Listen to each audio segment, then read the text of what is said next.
So we're going to take a bit of a risk today, doing another video. So I'm coming up the A23, just near Peace Pottage Services, heading towards Gatwick. And the one thing I haven't done is weighed this truck and trailer empty. Now I'm taking a bit of a risk here. I'm pretty sure it's not open, but I am going to go into the DVSA checkpoint and weigh the truck. So I'm hoping no one's going to be there. We shall see.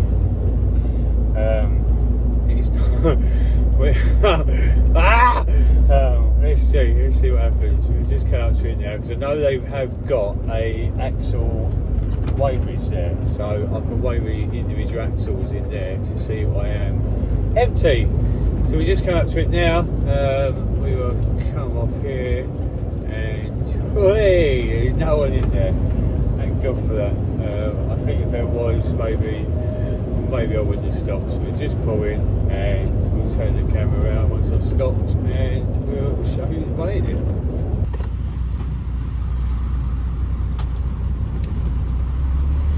Right, let's weigh this beast. Right, first axle. She's on. Right. Where's the book? Let me write down in your book. One thing I haven't done is ever weigh this, so let's weigh it properly. So 605 is the trailer number. Front is 6450. 6450.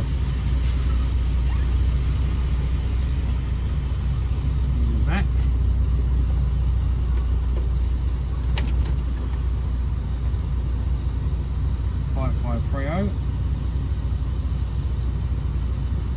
Right, now the trailer.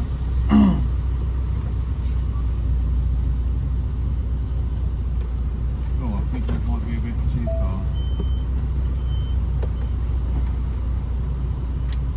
2190.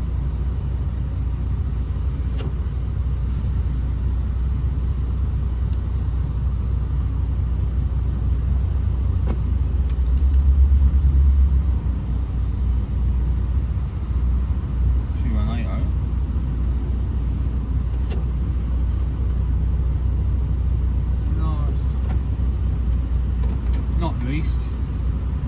Oh, that's definitely not right, is it?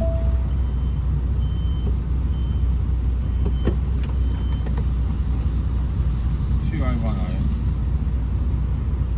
Let's just add them up. I can't add them up because the phone's recording. So 6, 10, 2.6. Oh, everything I thought, but alright. Right. So 18 tonne, just over 18 tonne empty, which isn't bad. All of our jobs I do mainly are 24, 25 max tonne, which does put me up to the 43, 44 tonne. But I needed to weigh it because my last trailer, which if you on my TikTok, plug of Chocolate UK on TikTok as well. You'll see that I used to have a blue trailer, which is a roller crane. That only weighed 16.5 tonne empty, so this is 2 tonne more, which I'm sure I'll in the office now when I get back. So yeah, I wanted to weigh it, which I think if you have the same trailer every day, then it's something you should do. Weigh your trailer, weigh your unit, make sure it is filled up with diesel, filled up with AdBlue. Mine is about 3/4 of a tank of AdBlue and about 3/4 tank of diesel, so I'm going to say 18.5 tonne, fully loaded, fully whacked, and that keeps me out of trouble.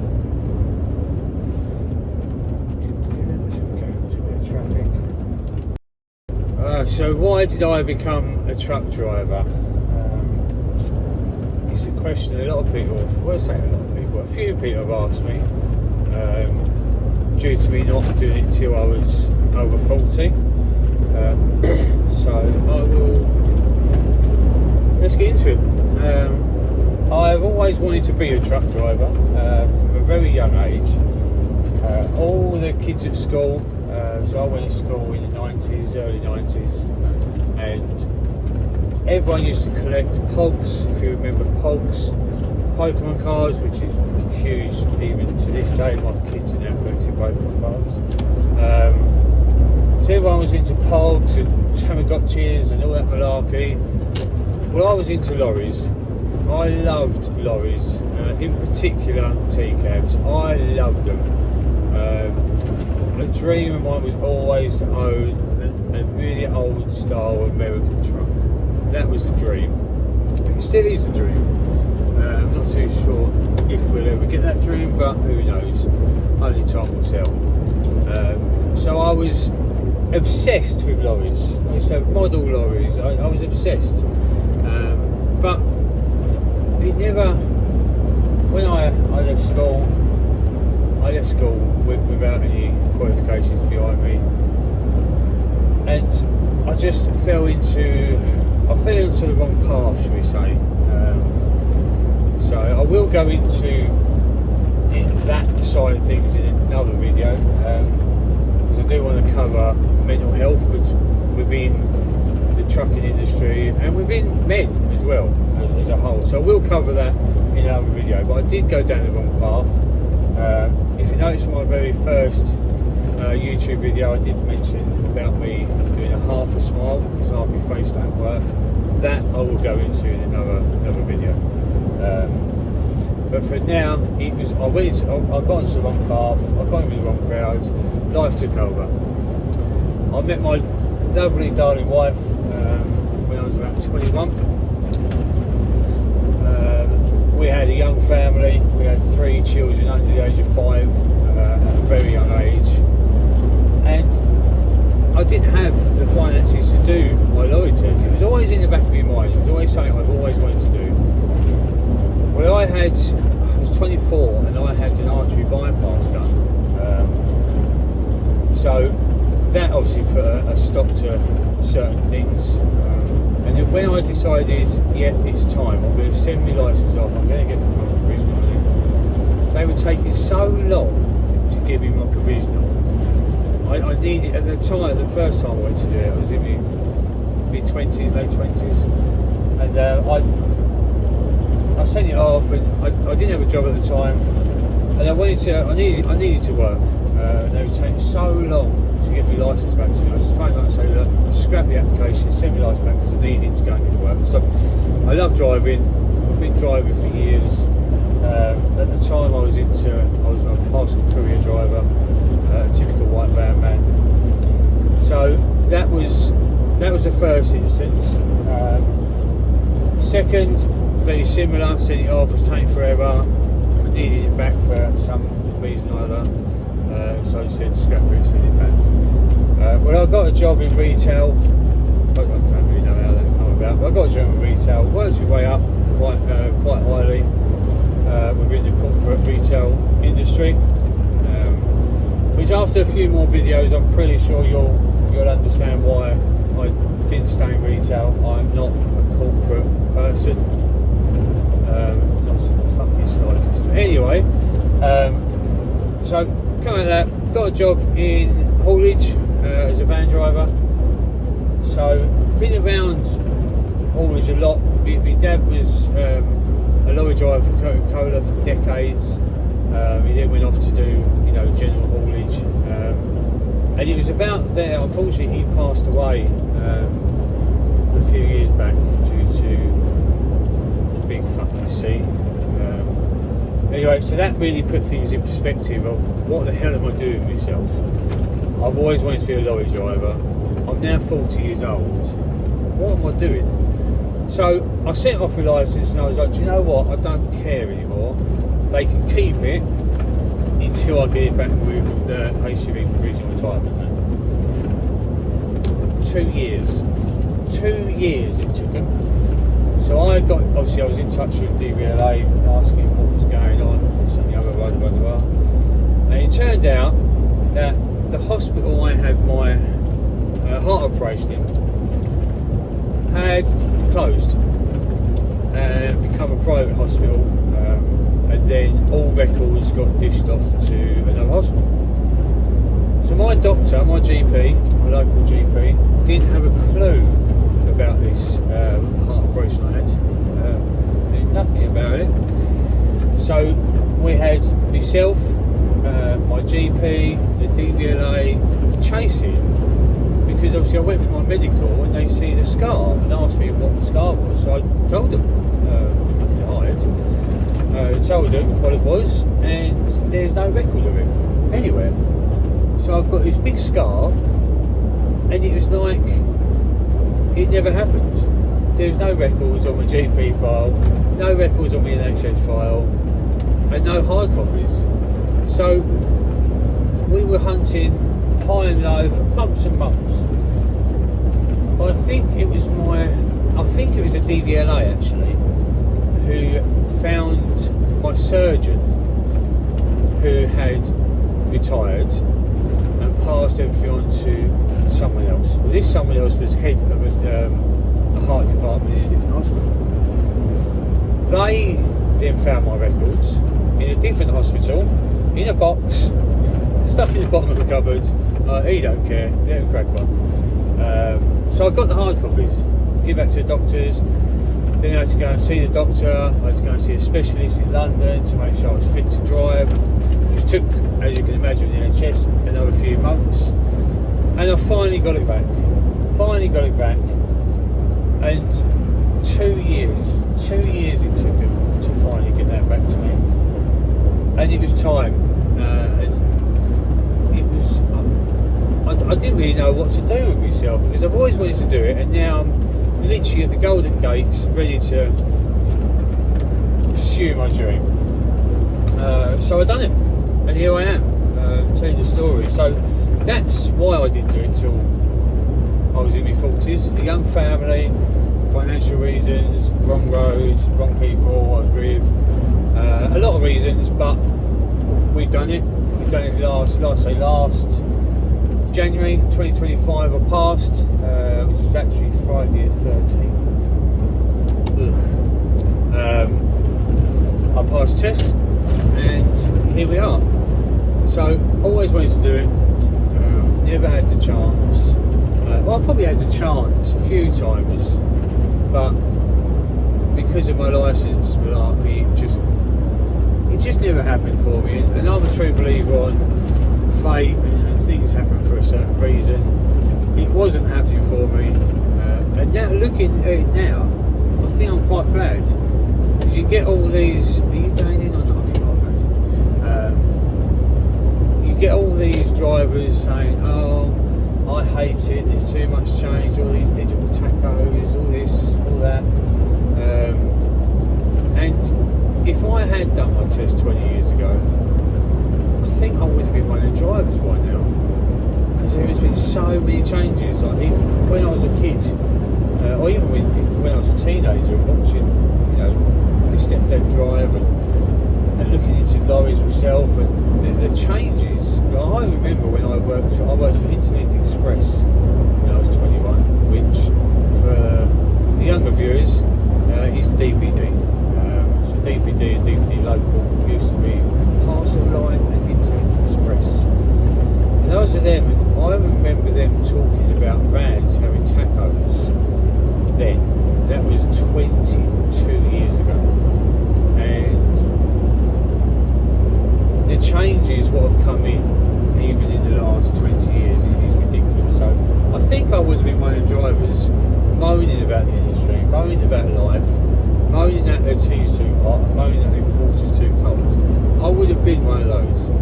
So actually I think I'm quite glad I've got into it now, because in 20 years time, when I start becoming one of those, it's too hot, it's too cold, the tyres are too round and the tyres are too black, then I'll be near my retirement age. So actually, I think 40 is the perfect time to get into this industry, actually.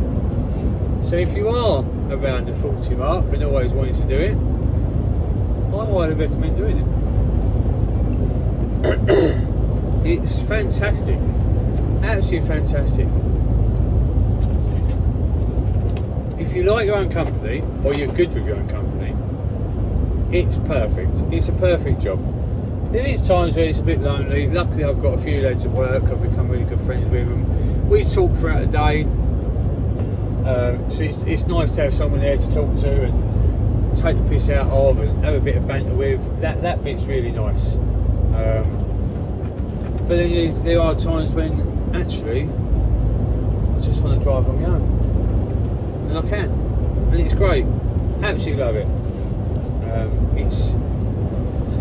There's companies out there, a lot of them now, you do have to stay away, which is, I don't mind staying away. I do 1 week out, 1 week at home. So if I'm not, 2 seconds, sorry. Car in front of me is like they want to do 41 an hour in a 60. So it's, yeah, I do 1 week out the road all week. I'll do 1 week on days. I'll go home. The company I'm with, they're brilliant. They're so open to anything really. If you want to do 1 night a week out, or 2 nights a week out, or 1 night a month out, they will accommodate. They are really good like that. So I can't knock them at all. But there are obviously a lot of companies out there who will want you to do every week out. I couldn't do it. 2 guys I speak to at work a lot, they do every week out. Fair play to them. I don't think I can do it. Maybe that is where the age thing has come into, a bit younger. So they do every week out. Great, good for them, fair play. But maybe that's the only downfall coming into this industry a bit later, is my body just wouldn't allow me to stay out every night, every week. I know of people who've got into this industry at this sort of age, and they do every week out, and again, fair play to them, but it's just not for me, not every week. Every other week I enjoy it. My wife, she works in mental health, so she goes to work quite a lot every other week. She goes to work quite a lot, only time, but quite a lot, does nights as well as days, and does sleeps and whatnot the week I stay out, so it works quite well for us. So 1 week we're both at home every night, we can have dinner together, you know, we get to see each other, we can get to watch TV, so we'll pop out for an evening if we can do. But then the other week she's at work most of the time and I stay at work myself, which is great because I get to see so much more of the country. And I've got obviously my truck, I've got my things in my truck. I will do an in-truck video soon enough. I am one of these. I have put a 32-inch TV in here. Got my air fryer, got everything I could possibly need to stay away from home. So I will do a cab tour, should we say. It needs a bit of a dust this week with the heat and the building sites. It's been a very dusty week. So it does need a bloody good spring cleaning here. So we are now, it's now Friday, 1:10 in the afternoon. As people say, foot down Friday. I don't really get that anymore, maybe years ago, but now, isn't it foot down every day? You know, we are just go all week. So foot down Friday, I don't think is a real thing anymore, it's just a normal day. I know there's a lot of companies out there who got to do a tip, where we do, well, I do brick and block, company in Cliff quite a lot. There's a couple of companies going there. Their own drivers, they normally do a local run in the morning, go back and they're done. So like midday, 1 o'clock, they're done. Not all of them, some of them. And then you've got a company called Construct It. A lot of them, they do a delivery in the morning, go and reload, and then they go and park up. That's them done for a Friday. But our lot's not like that. Personally, I'm glad, because if I finish work too early, I'll end up getting home and strangely on the road I can spend all day on my own. That's not an issue. Put me on the sofa at home on my own, the head starts going, which in the video I do about mental health and how it's affecting me and this and the other. I'll explain more. But I don't like going home early. I like to work. Again, you'll find out more in another video. But the addictiveness in me, I've now put into work. I love working. I love getting up for work. I bounce out of bed to go to work 99% of the time. There are days, but majority of the time I'm up, I'm out the door, I'm working. It really doesn't bother me going to work. So finishing early on a Friday doesn't bother me really. Maybe weekends, I don't work weekends. I work every other. I used to work every other. But now I do the odd weekend every now and then, but not often. If anything, I'll probably go down this time of year. I'll go down to the yard every other Saturday or Sunday because the wife works every other weekend, so I might go down the yard and give the truck a clean. Which I will be because I need to finish that tank, polish the tank. We've got a carnival coming up. That'd be a good video actually. We'll do a carnival. There's 3 of us doing a carnival or lays down the Isle of Sheppey later this month. So that'd be good. I'll definitely be filming a lot of that.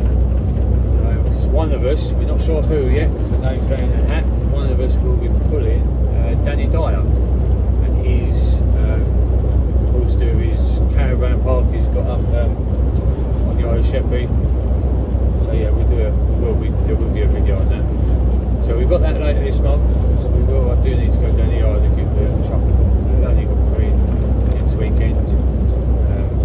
It'll be the weekend after, so it'll be a late Friday, the following Friday. So it'll be clean the truck, make sure it's nice and clean and shiny for Carnival Day. So that'll be good fun. Looking forward to having my first one doing that. So yeah, looking forward to that. It'll be interesting. Driving, I guess, at 2-3 miles an hour. So we shall see how we get on there.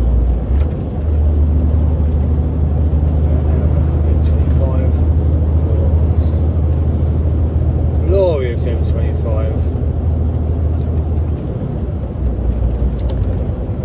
You love it or you hate it? I don't love it. I don't really hate it. It's not bad. Probably outside drive on it most days.